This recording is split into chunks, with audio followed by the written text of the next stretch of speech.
It's wonderful to be in West Palm Beach.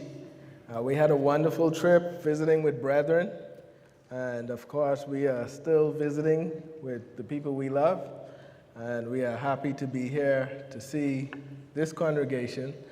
So many people in this congregation that are our friends that we are close with, that we really love, just looking over and seeing some faces.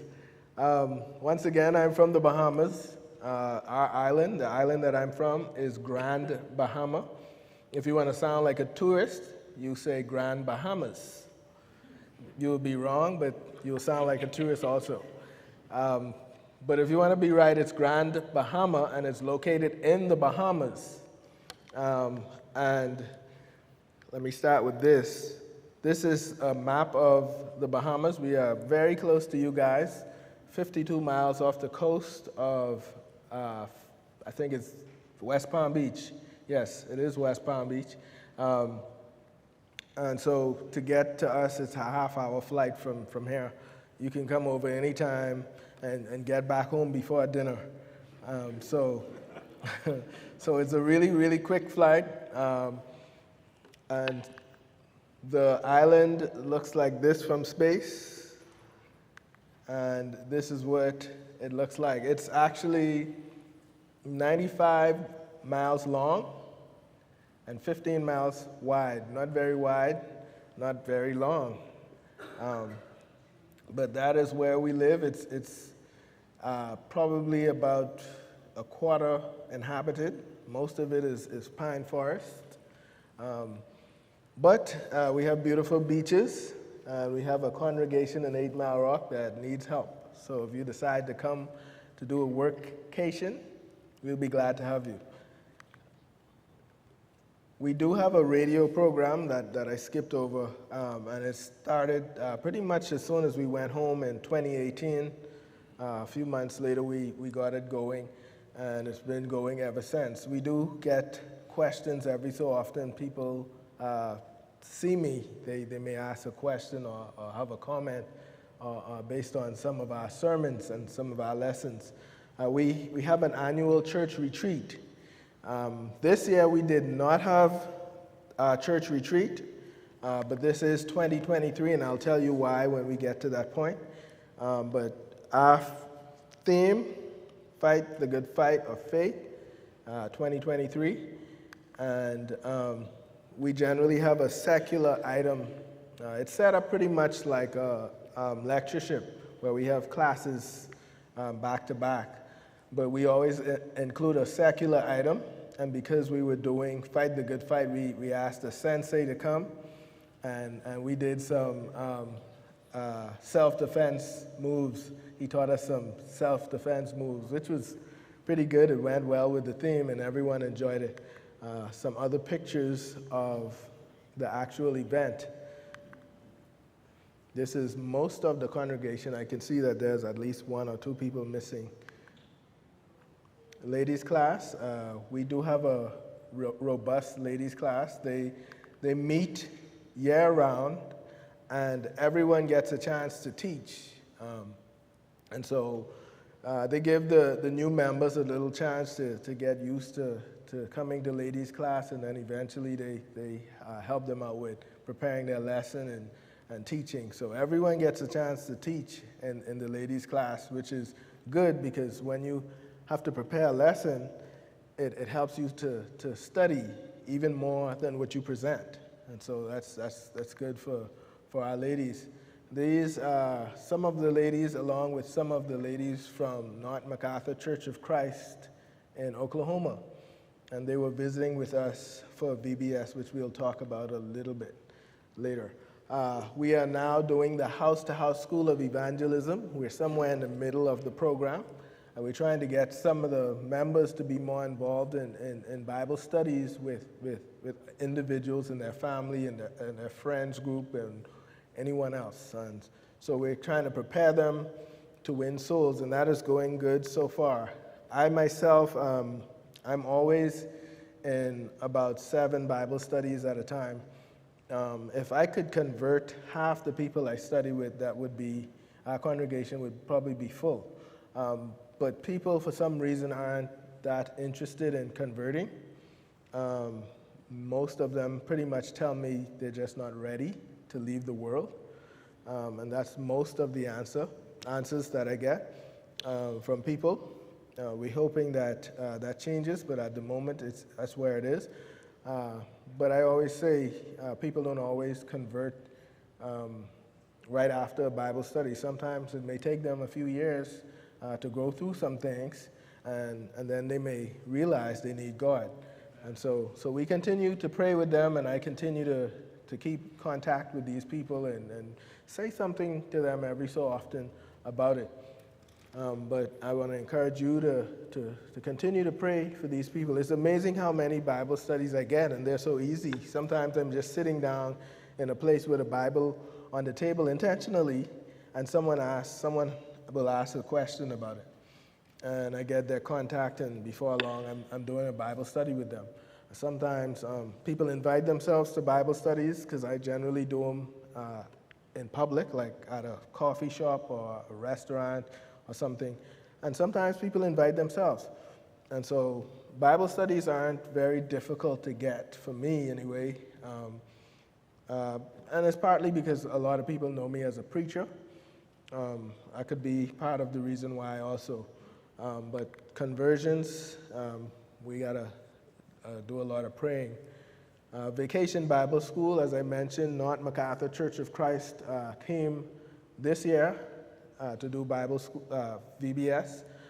They also came last year, and it is their custom to go to a particular place twice, and then they move on to somewhere else. So they have done their 2 years with us, and they did a wonderful job. We had a wonderful time with them. This is one of the groups of the VBS 2023. And some of these pictures are, I think, from this year as well as last year, but these are some of the children and some of the events.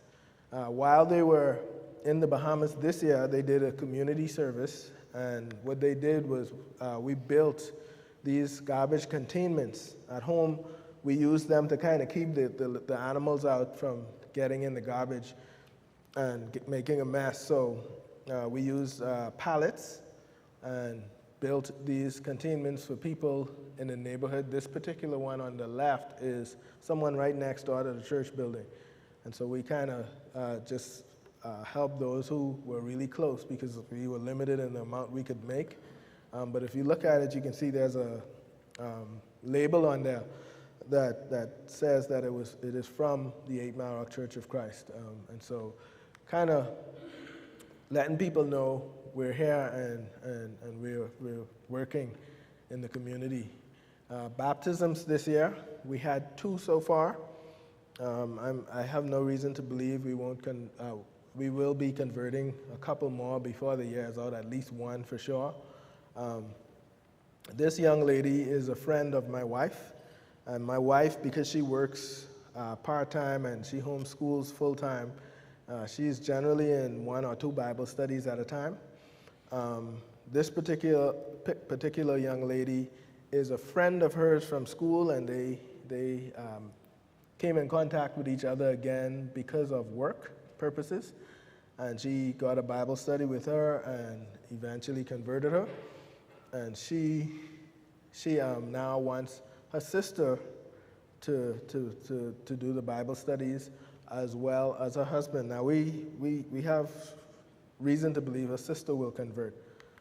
Her husband, the gentleman on the left, on the other hand, is going to be a little bit tougher to convert because of where he is at this stage in his life, I believe. And so we definitely praying for him, and I want to encourage you to do the same. The second baptism is this lady that we met right after Hurricane Dorian. We met her right after Hurricane Dorian when we were handing out items to help people recover from some of the things they lost. And kept in contact with her. She didn't really want to study, but eventually she had issues with her denomination, and she wanted a new church, is what she said. She wanted to find a new church. and she told me she wanted to come to service with us. And she came right at the time when we were in the middle of House to House, School of Evangelism. We were doing sessions on some of the fundamental things, and she heard those things and determined that she needed to be baptized. And so we studied with her, and eventually she was baptized. Bible bingo. Bible bingo we have once a month, and what it is we have bingo games with prizes for people 50 and over, and it's just the people right in the neighborhood. They walk there, they don't even drive because they're so close. But they come to bingo and they win prizes, but 15 minutes of the session is Bible. And so we do a 15-minute Bible Devo, and we give them a bigger prize for getting answers right for the Bible session. And we let them know that it's because Bible is more important. But our mission there is to get to know these people better, to get the church to know these people better, because generally speaking, one-on-one Bible studies, those are what win souls.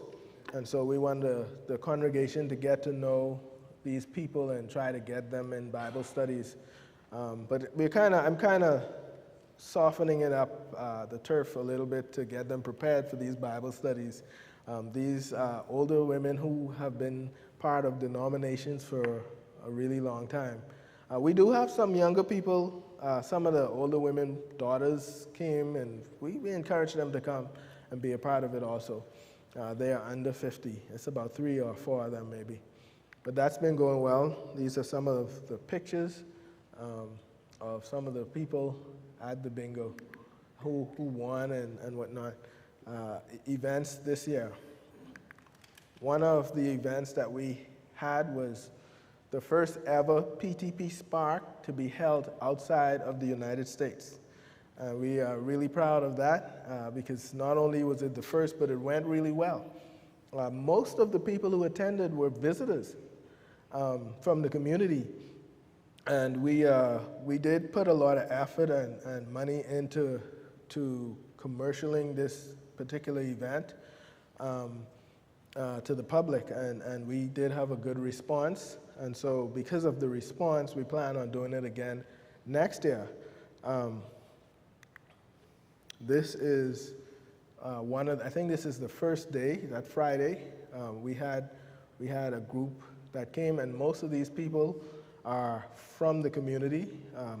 Most of them are from the community, a few from the Freeport Church of Christ, and our whole congregation attended, the 8 Mile congregation. But it went really well, and we had Brother Dismuke, Greg Dismuke, Eddie Gilpin, and my wife and Sister Gilpin taught the ladies, as well as myself. I did a couple of sessions also.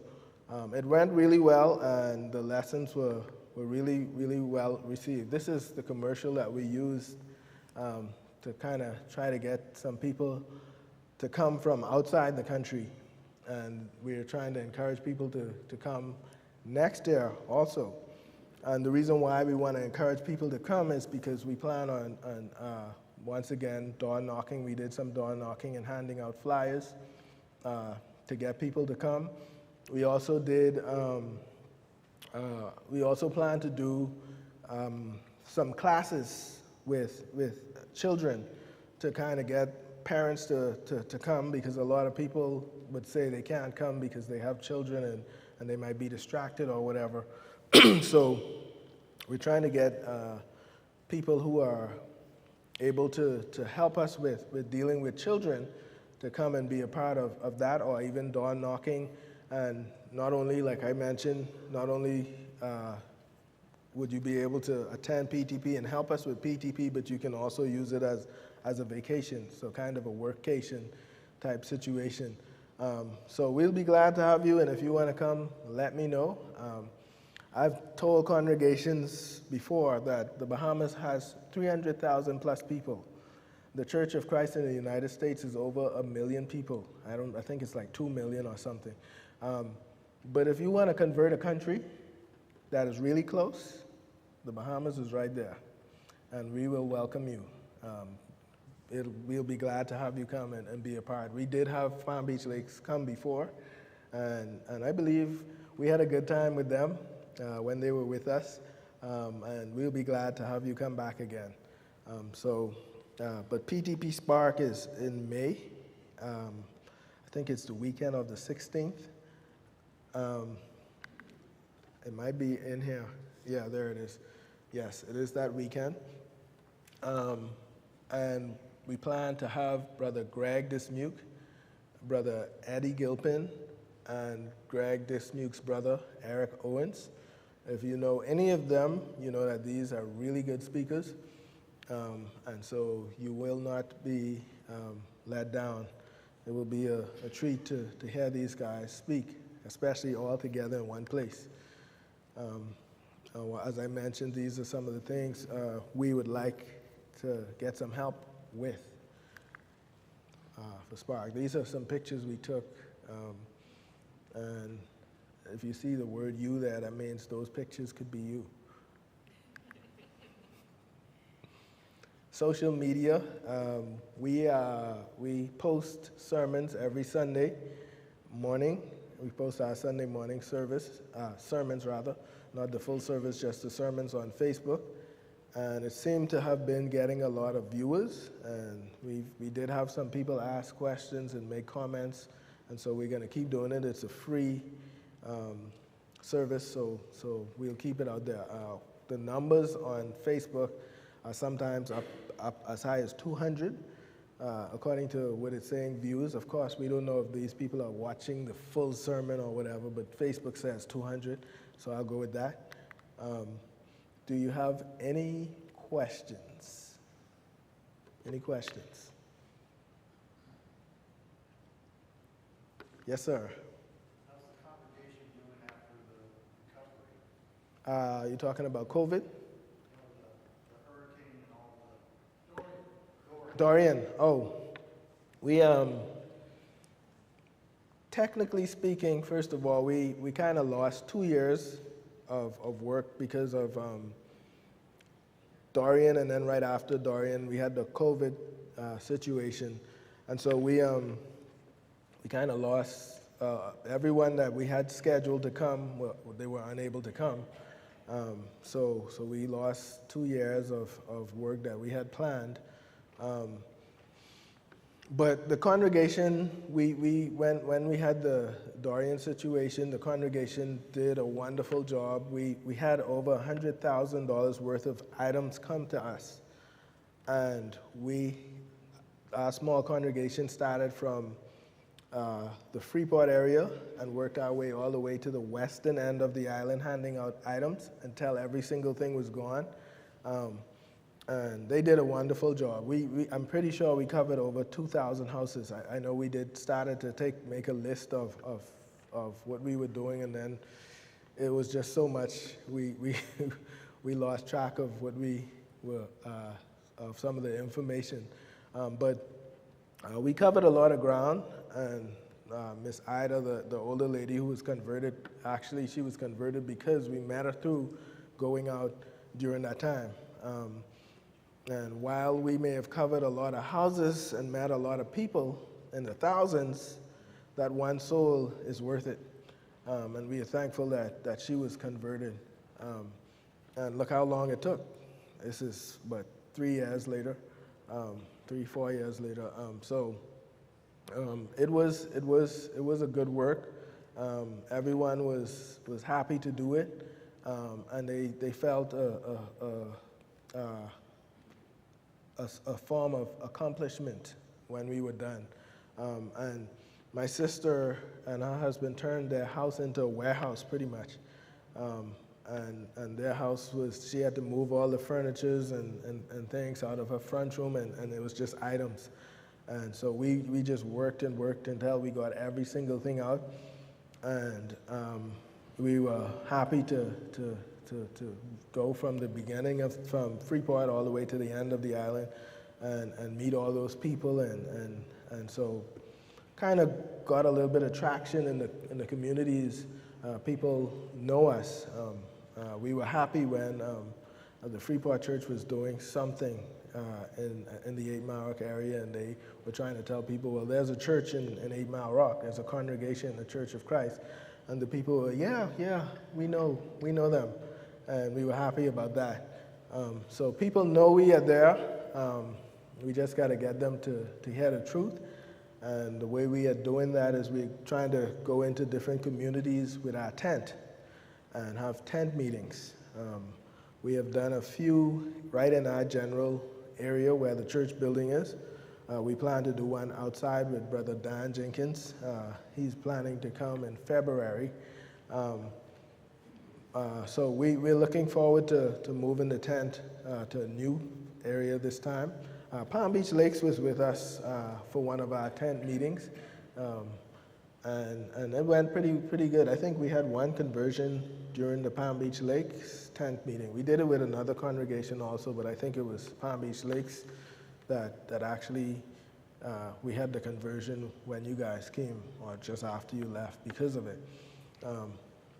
But that is what we plan to do. But after the storm, the only problem is we had a lot of competition. And when I say that, there were so many other denominations, or so many denominations rather, out there while we were out there. And there were other groups doing the same thing we were doing. And one of the things that helped us to stand out a little bit, though was we had some shirts made that we tried to wear every time we went out. And they were lime green. They were really bright. And it had the 8 Mile Rock Church of Christ on the front and some information on the back. You couldn't miss us even if your eyes were closed. They were bright. So that helped us to kind of shine a little bit more than others, along with the fact that we were handing out 5-gallon jugs. No one else had those. And so we were able to hand out 5-gallon jugs that were donated to the church from a company, I think in North Carolina or somewhere upstate. And thanks to the Palm Beach Lake congregation, we were able to have them shipped to us. So you guys shipped all the items that we handed out to us. Brother Jeff Leslie was instrumental in that, as well as others. And we are thankful, so thankful for your hard work and for your help. So I want to encourage you to pray for that also, all those people we met, that we are able to get traction out there. Yes, sir. You can have a lot of waiting members, and if you are doing something specific, getting them back. A lot of, Waiting members. oh, well, our congregation is kind of new, but we did have some people leave. Probably about 3 or 4 people left the congregation. 2 definitely were disfellowshipped, and we're hoping that at least one of them come back. We're working hard on him, and we can see where he could possibly come back soon. Some of the other members that left, probably about 3, I think,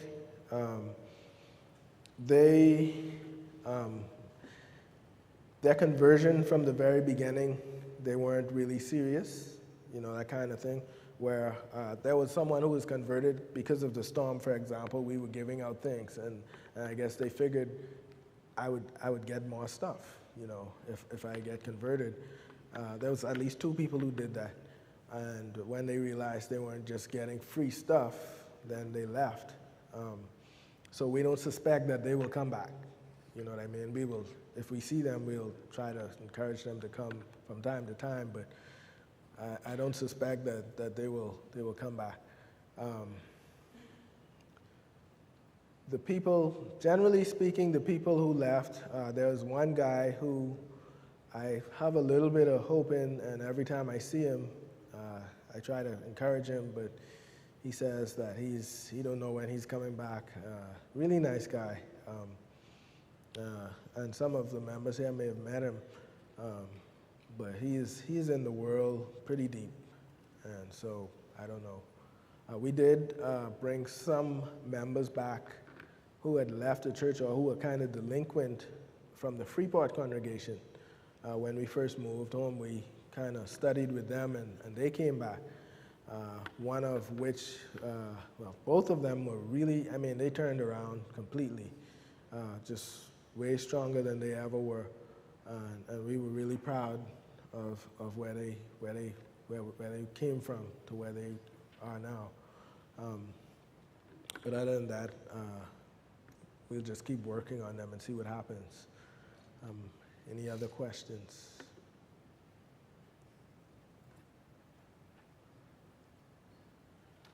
How much time do I have left?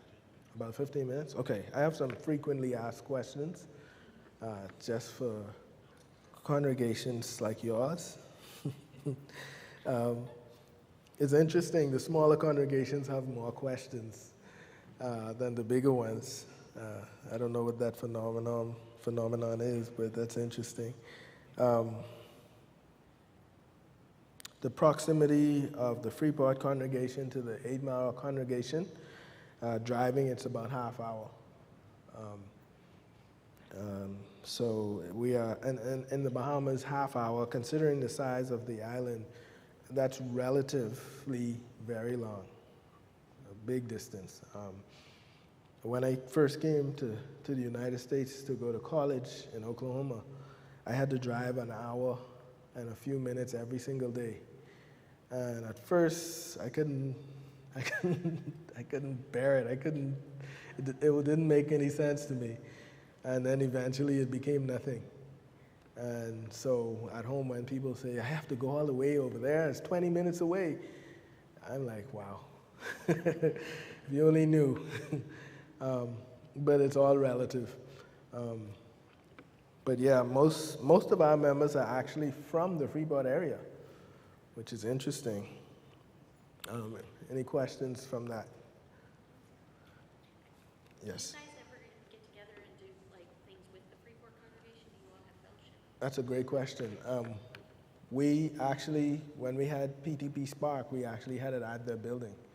And so that was an event that we kind of did together. We did most of the work, but we used their building. And they did give us a check to help with funding. And so yes, we do certain things together. They do come to, whenever we have had a tent meeting in the past, they always come. The church bus always brings a group to be a part of it. So we have done some things together. Yes. Can you tell us a little bit about the children's programs for the children? Oh, yes. So you're talking about for Spark? For our congregation. At the moment, we don't have much of a program for the children. We are planning on working with the members to start a rotation. I have, most of the children are my children. And so, but we have a plan to start a program for the children where we have all the material we need. We do have all the material. We just need to get everyone on board. We don't want to burn anyone out, so we want to make sure we have a solid setup first before we actually get involved. And we want to start working with the children in the community to try to get them coming out. And so that's one of the things we are looking forward to doing. Any other questions? Yes, sir. I have a compliment. I see you have a hunger and thirst after righteousness. You really thirsty after righteousness. You have a hunger and thirst after righteousness. You believe in winning souls. You're thirsty for souls. And I see that God really don't open doors for you. He don't open doors for you. Trust me. Because I can see in your heart that you really Thank you. You know what? One thing about God, He always believes in you going and coming. He always said go, come. But always action. You have that action. You have that unction. I got to compliment you. And Thank you. I think you really going to grow. You're going to grow big. You're going to have a big ministry. Look for it. Thank you. I appreciate it. Thank you. Thank you for the encouragement. Yes, sir. You were mentioning with Spark, should any of us go to would there be areas of work and participation, or would it be like a lectureship that we would be attending? What involvement could we do in going to the next name? We definitely would like help, but if you decide you just want to come and be a part of the lectures, that's fine. But like I mentioned, we really would like the help.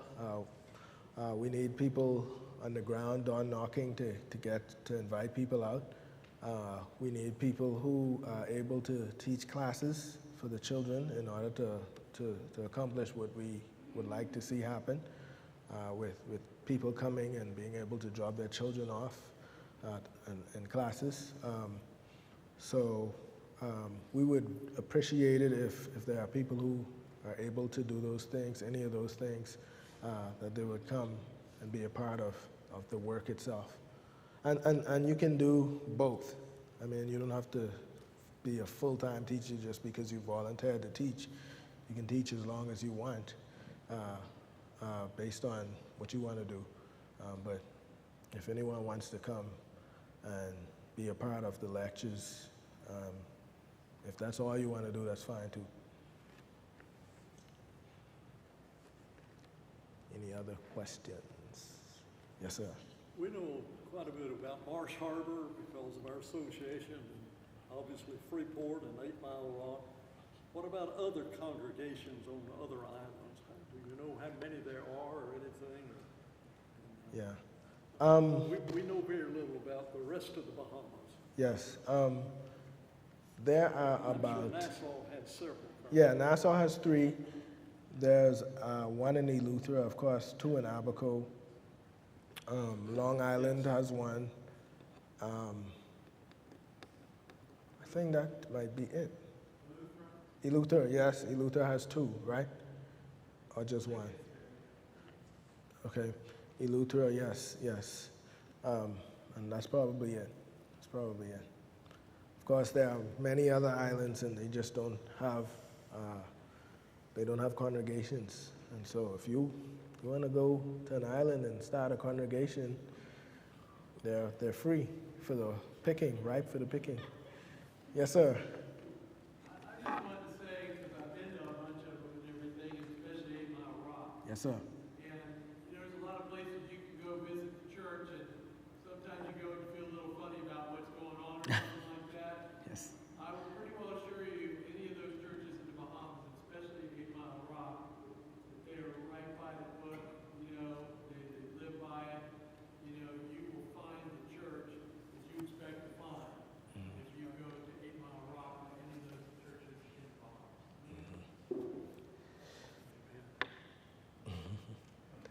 Any other questions? Yes, sir. How many other groups are there trying to do the same thing in a different name? You mean in the 8 Mile Rock area? In the general area? There are about 45,000 churches in 8 Mile Rock. No, I'm kidding. But it seems that way. Denominations are everywhere. They've made their way. In terms of going out and having tent meetings, doing community service, having bingo, if any of them have something like bingo, you're going to have to pay to go. That's how they, in fact, they're charging for VBS now, some of the denominations. I guess it's kind of a child care thing now, so people are willing to pay for their children to go to VBS. We are unique in that way, in that we will never charge for any of those things. So kind of competition, but not really competition.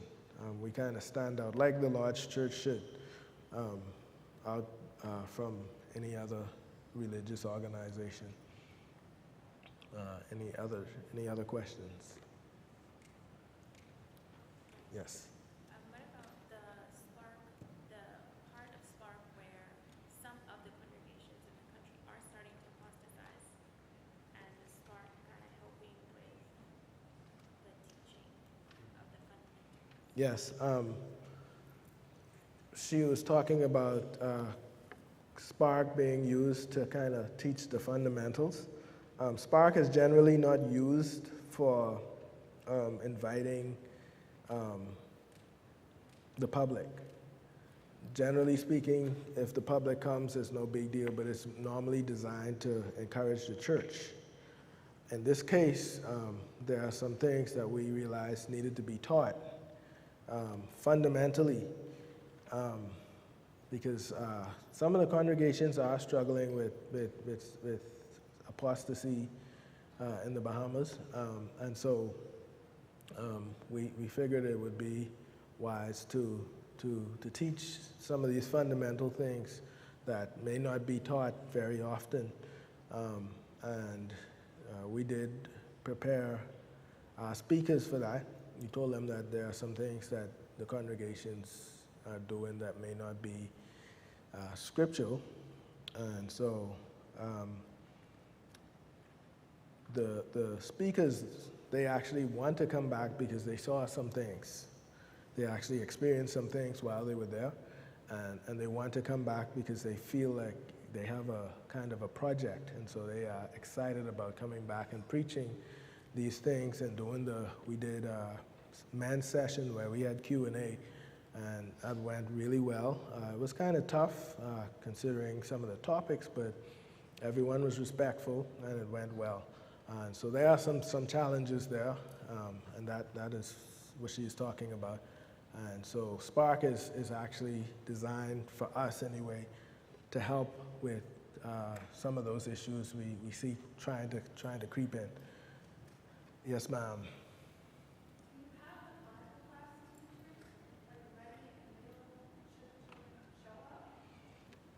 We have members who need to be taught probably to properly teach a Bible class to children, and we probably have about 2 maybe who are capable of doing it. And so something that we have to work on to get everyone on par. Teaching adults is not the same as teaching children, and so we gotta make sure they understand that. But we do have material designed for children, so that should help with that, and we plan to do some workshops to deal with that. But right now, so deep in house to house, we're trying to get through that as quickly as possible, so we're actually going quicker than normal. We're doing it a little bit faster than normal to try and get it completed. Yes, ma'am. Our building has an auditorium. We have bathroom facilities, and we have just pretty much rooms that aren't, it's just parted off with sheetrock at this moment. Which it's a new place, so we don't really have a nursery. We don't really have much of a need for a nursery. We have, I think, 2 babies, my son, who is 3, and another little one who is going to be 3. She's already 3. She's going to be 3, yeah, so they're the only 2, and so we don't really need a nursery. We get by pretty good with the facilities we have. We're looking forward to completing the building with the help of Palm Beach Lakes. Brother Jeff Leslie is instrumental in that, and we are very thankful to him, as well as our supporting congregation, the Central Church of Christ, and so we're looking forward to working on the building in the future. Does that mean my time is up? Okay, any further questions you may ask me, I'll be glad to answer afterwards. Thank you. Thank you very much.